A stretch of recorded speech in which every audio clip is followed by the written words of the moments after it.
شروع کرتا ہوں اللہ تعالیٰ کے نام سے جو بڑا مہربان نہایت رحم والا ہے۔ حضرت عثمان بن عفان رضی اللہ تعالیٰ عنہ کہتے ہیں کہ رسول اللہ صلی اللہ علیہ وآلہ وسلم نے فرمایا، تم میں سب سے افضل وہ ہے جو قرآن سیکھے اور سکھائے۔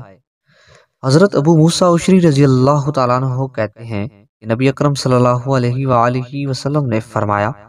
قرآن پڑھنے والے مومن کی مثال سنترے کی سی ہے کہ اس کا مزہ بھی اچھا ہے اور بو بھی اچھی ہے، اور قرآن نہ پڑھنے والے مومن کی مثال کھجور کی سی ہے کہ اس کا مزہ اچھا ہے لیکن کوئی بو نہیں ہے،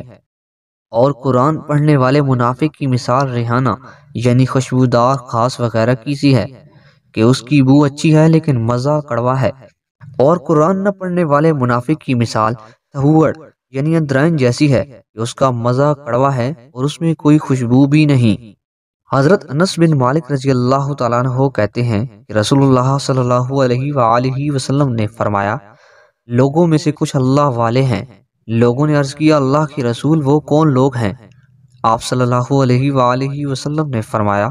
وہ قرآن پڑھنے اور پڑھانے والے ہیں جو اللہ والے اور اس کے نزدیک خاص لوگ ہیں۔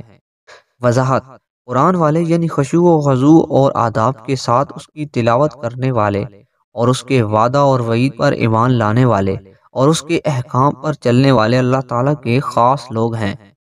حضرت عباس بن عبد المطلب فرماتے ہیں کہ رسول اللہ صلی اللہ علیہ وآلہ وسلم نے فرمایا، جس آدمی نے اللہ تعالیٰ کو اپنا پروردگار، اسلام کو اپنا دین اور محمد صلی اللہ علیہ وآلہ وسلم کو اپنا رسول خوشی سے مان لیا تو سمجھو کہ اس نے ایمان کا ذائقہ چکھ لیا۔